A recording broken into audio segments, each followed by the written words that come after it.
आज हूँ श्रावण मासर चतुर्थ सोमवार।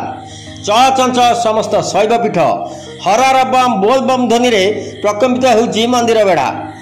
मांगा ब्लॉक नाहंग पंचायत स्थित बालीपड़ा शिशु अनंत बोल बम संघर 40 रु ऊर्ध्व कुनी कुनी काउड़िया पिला माने सकाळु सकाळु पानी भार आनिबा पई बाहरी पड़िथिले माहांगा अंचल जरिया नासी कूलकू।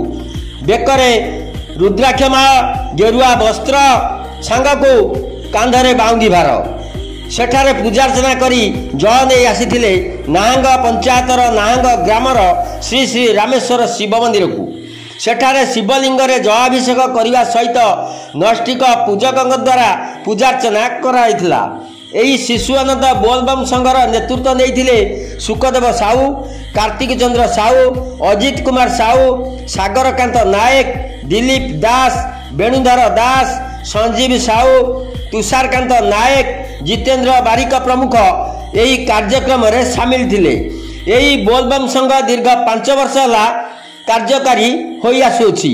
समस्ते हरिबोल ध्वनि रे प्रकम्पित होई नाची नाची आसुथिले बोलबम पाई पानी ढालिया शिव मंदिर को। मांगारू विजय कुंवर रिपोर्ट, निर्माण लाइव।